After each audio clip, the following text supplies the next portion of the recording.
तो SQL server में हमने कल बताया था आपको ग्रुप बाय। ग्रुप बाय मतलब कि किसी भी डेटा को समरी बनाने का काम है। जैसे मैं आपको दोबारा समझाता हूं, देखिए कुछ बोल रहे हैं, हेलो।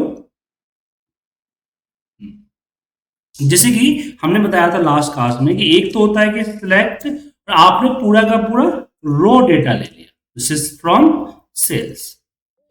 एक हुआ आपका कि पूरा का पूरा रॉ डेटा ले। दूसरा होता है कि रॉ डेटा नहीं लेके हम इसकी समरी, जैसे कि मैं चाह रहा हूं कि प्रोडक्ट वाइज टोटल कितनी क्वांटिटी, तो इसके लिए हमने यहां पे लिया प्रोडक्ट और यहां पे हमने दिया सम ऑफ क्वांटिटी और as a sold underscore quantity. तो जैसे इसको हम एक्सिक्यूट करेंगे, यहां पे मुझे ग्रुप बाय देना पड़ेगा, ग्रुप बाय प्रोडक्ट, तो यहां डालेंगे वो ग्रुप बाय में देना जरूरी है। ओके, ये आपका प्रोडक्ट वाइज टोटल आ, और इसके बारे में कल डिटेल में समझाया था कि क्या क्या फंक्शंस वगैरह हम लगा सकते हैं। ठीक है,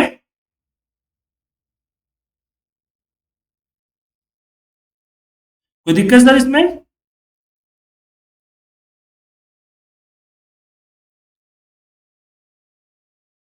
हाँ सर, ग्रुप बाय में कोई दिक्कत किसी को?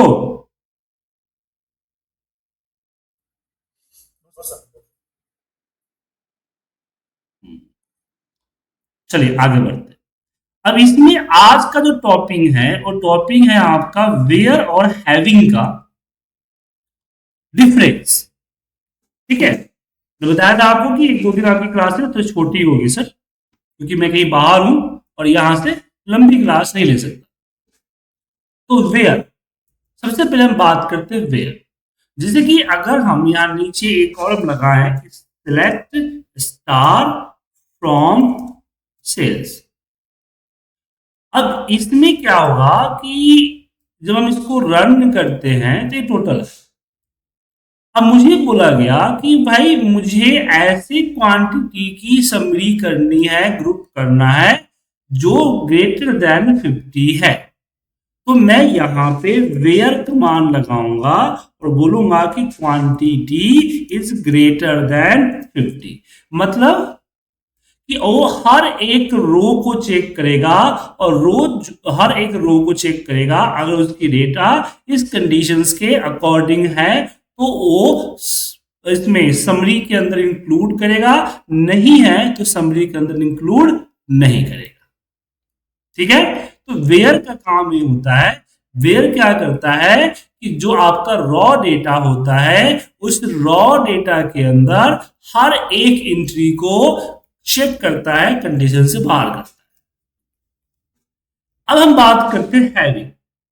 हैविंग का काम क्या होता है? तो हैविंग का काम ये है कि जब मैंने ए रन किया, रन करने के बाद जो टोटल ये जो दिख पा रहे हैं वो है। अब मुझे बॉस कहता है कि ये जो लिस्ट बना, ये लिस्ट में से मुझे वो लिस्ट चाहिए जो ग्रेटर देन 30,000 है। अब ये जो 30,000 है हमारा रो डेटा पे वर्क नहीं करेगा, ये समरी है ना इस पे वर्क करेगा।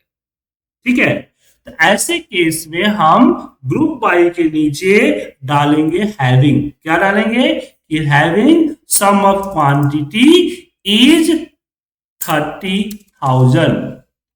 अब अगर मैं रन करूं इसको तो आप देखेंगे कि वही रिकॉर्ड्स आए जो 30,000 से ऊपर है। तो यहां पे आप ये चीज समझ गए कि वेयर कंडीशंस क्या करता है और हैविंग क्या करता है। वेयर कंडीशन का काम आपका सीट के ऊपर है, लेकिन हैविंग हमेशा ग्रुप बाय के साथ चलता है। किसके साथ चलता है?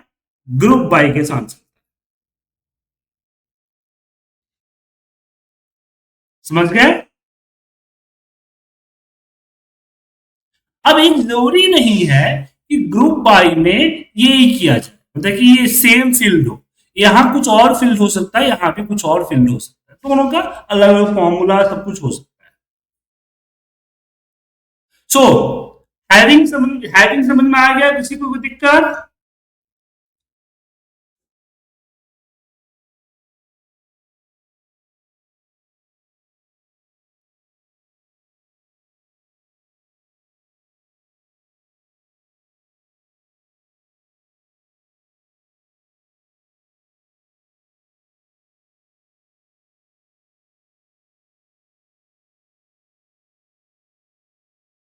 अर्जुन जी, गौरव जी, गुरजीत जी, कोई दिक्कत हैविंग नहीं में? कोई दिक्कत नहीं है सर।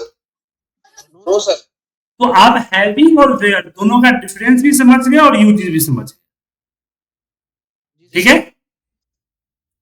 अब यहाँ पे हम बात करेंगे सब क्यूरी। अब टॉपिक को आगे बढ़ाते हैं। अब हमारा ग्रुप बाई वाला टॉपिक यहाँ पे खत्म हो। ठीक है, अब हम बात करते हैं सब क्यूरी के बारे में। सब क्यूरी का मतलब हुआ एक कंडीशंस के अंदर दूसरा कंडीशन। सर सॉरी टू बोले बोले। सर मैं ये कह रहा हूँ कि मैंने अपनी क्लास मिस करी तो अभी आपने अपडेट क्वेरी भी करवा दी है क्या? नहीं नहीं, अभी तो सिलेक्ट पे चल रहे हैं हम।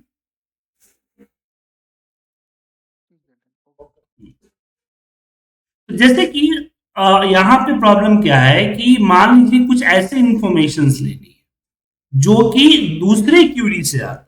एक क्यूरी मान लीजिए हमने यहाँ पे फ्रॉम और यहाँ पे सेल्स लगा।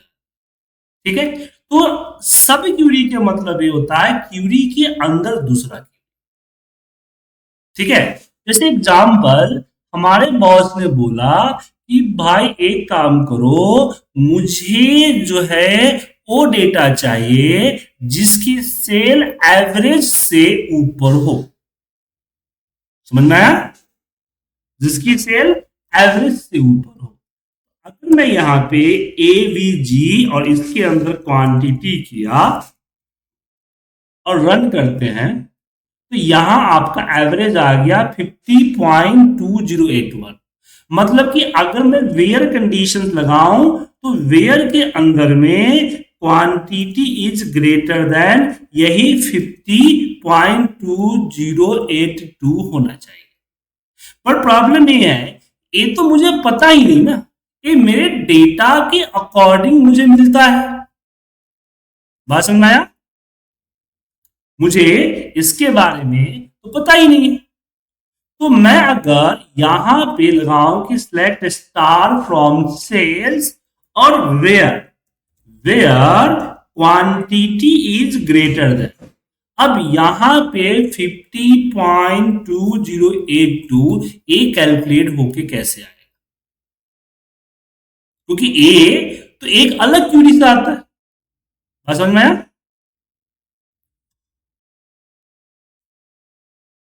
तो इसके लिए दो तरीके हम आजमा सकते हैं। पहला तरीका है सब क्यूरी, कि हम ब्रैकेट के अंदर यहां पे सब क्यूरी लिख दे, जैसे कि select star, star sorry select ए वी जी और इसके अंदर क्वांटिटी और यहां पे फ्रॉम सेल्स और यहां पे एरा हो गया। तो select star from sales where quantity is greater than result of this second query. जो सेकेंड क्यूरी है ये कहलाएगा सब क्यूरी। क्या कहलाएगा? सब क्यूरी। अब जो है वही रिकॉर्ड्स आए जो एवरेज से ऊपर है। तो यहां पे आप सब क्यूरी के कंसेप्ट को समझिए कि जहां भी हमें क्या चाहिए, रिकॉर्ड्स को डालना है, उसके लिए इस्तेमाल किया जाता है।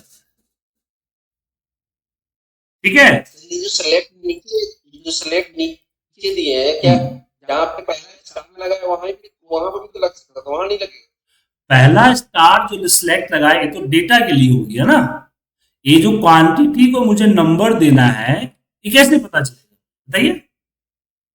यहां पे मुझे यहाँ पे 50.202 चाहिए ना सर।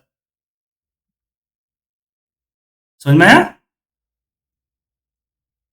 इसलिए मैं सब क्यूरी लगा। ये तो हमने ऊपर लगाया, सही किया, सिलेक्ट स्टार या सिलेक्ट कॉलम नेम या सिलेक्ट फॉर्मूला, ये ऊपर लगाया, गुड। और हमें कहा चाहिए, सिलेक्ट से चाहिए। पर प्रॉब्लम ये है कि यहाँ पे where quantity is greater than जो नंबर देना है, वो नंबर मैनुअल नहीं है, वो नंबर आएगा एवरेज ऑफ क्वांटिटी से। अब ये एवरेज ऑफ क्वांटिटी कैसे कैलकुलेट होगा, तो वो इस क्यूरी से कैलकुलेट होगा, और कैलकुलेट होके वो यहां वेयर को देगा, वेयर उसको चेक करके रिजल्ट देगा। अब समझ में आया? अभी भी प्रॉब्लम है सर, यानी कि पहले सबको चलेगी, फिर बाद में बाहर वाली को, करेक्ट? जी, पहले इसको चलाएगा और क्वांटिटी को देगा, फिर उसके अकॉर्डिंग फिर ये चलेगा। ओके। तो पहले सब क्यूरी चलता है, ठीक है, समझ गए? जी सर।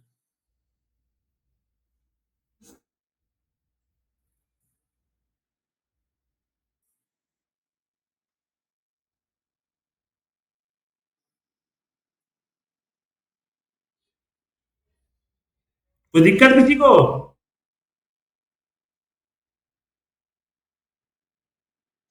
Okay okay sir.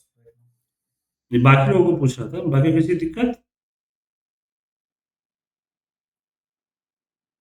अब यहां पे इसको हम इस तरह से भी कर सकते हैं,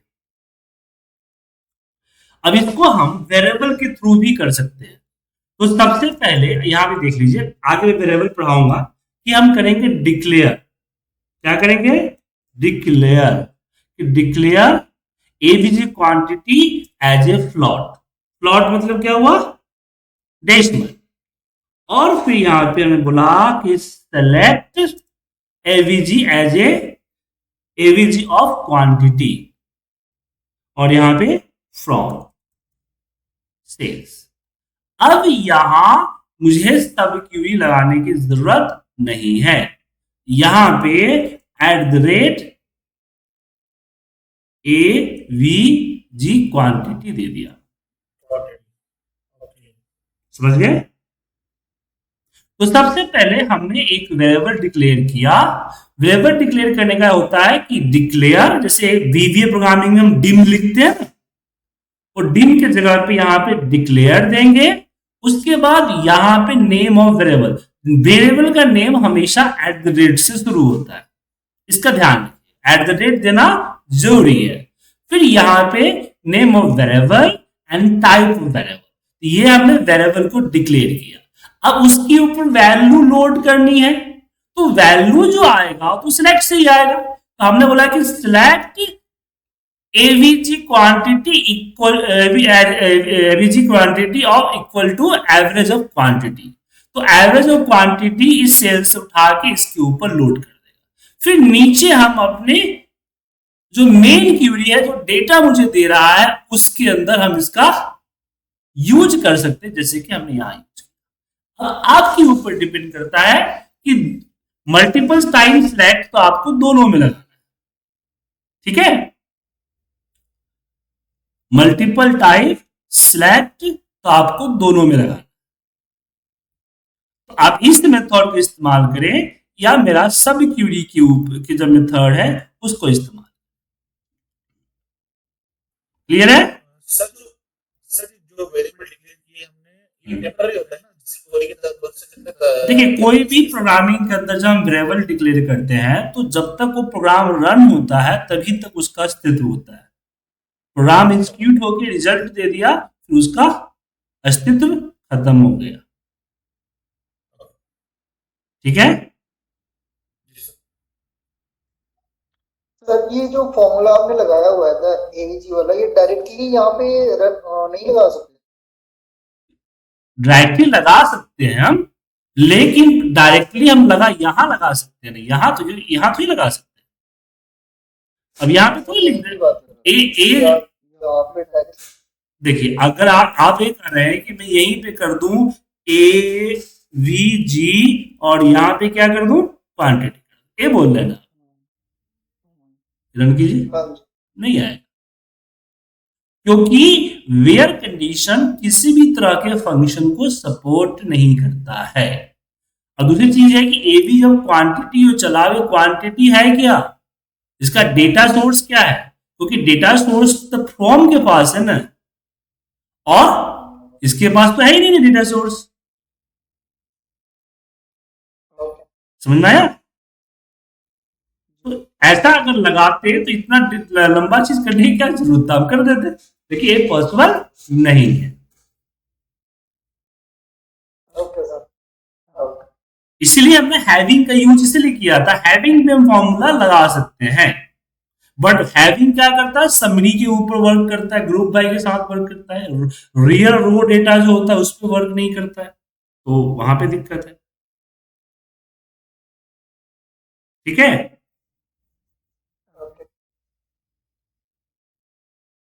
अब यहां पे एक चीज आती है कि चलिए इसको हटाते हैं, वापस चलते हैं हमारा इसमें कि सेलेक्ट स्टार फ्रॉम सेल्स, ये हमारा सेल्स हो गया, और यहाँ पे एक और हम देते हैं सिलेक्ट स्टार फ्रॉम, एक हमारे पास है सी डेटा, सी डेटा, दो डेटा, अभी दो सिलेक्ट लगा हुआ है ना, तो देखिए दो अलग अलग रिजल्ट आएगा, यहाँ देखिए दो अलग रिजल्ट आया,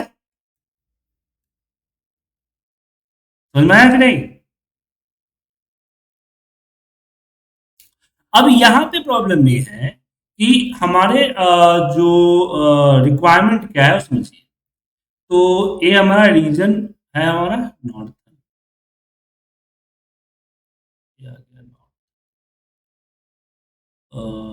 रिस्क क्वांटिटी एमआरपी, ये आ गया profit amount, delivery cost, delivery product Excel, इसके अंदर जो प्रोडक्ट है उसमें एक्सेल नहीं, उसमें टी हो रहा है, ओके मैच नहीं कर रहा है, मंथा।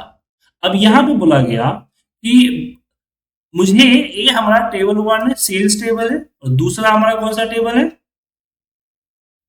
सी डेटा टेबल। तो हमने बॉस ने बोला कि एक काम करो मुझे मंथ का डेटा दे दो, हमने बोला सर कौन से मंथ का डेटा दे दूं आपको, तो बॉस कह रहा है कि कौन से मंथ का डेटा नहीं, मुझे वो डेटा दो जो उस महीने का डेटा दो जिस महीने का डेटा हमारा ए है। जैसे अगर हमारा सी डेटा जैन फेब मार्च महीने का है, तो मुझे जैन फेब मार्च महीने का ही सेल्स डेटा चाहिए, मतलब कि इस मंथ वाले कॉलम में जितने भी एलिमेंट है उस एलिमेंट का मुझे यहां से डेटा निकालना, बात समझ में आया? तो यहां पे हम लिखेंगे वेयर मंथ, मल्टीपल कंडीशंस है, तो मैंने क्या बताया था इन, और इन के अंदर हमने यहां पे सब क्यूरी लगाएंगे, select month from C data. तो सी डेटा क्या करेगा, इसमें से अपने कॉलम के पूरे मंथ का यूनिक लिस्ट देगा और उसके अकॉर्डिंग आपको यहां से डेटा उठेगी। देखिए अब इसको रन कीजिए, तो हम क्या कर सकते हैं कि हम अपने कंडीशंस में दूसरे सीट का डेटा उतना ही उठा सकते हैं जितना जरूरत है। जैसे मान लीजिए ना कि जितने क्लाइंट का अटेंडेंस, जितने क्लाइंट की हमारी बिल आई है उतने क्लाइंट का मुझे अटेंडेंस चाहिए, समझ गए? एक सीट के एलिमेंट से दूसरे सीट का डेटा उठा, इसके लिए हम इन का इस्तेमाल, और ये हमेशा सब क्यूरी में। क्लियर है? सब क्यूरी को आगे और डिटेल में मैं आपको पढ़ाऊंगा, फिलहाल इतना ही रखिए। तो इसकी कीजिए प्रैक्टिस।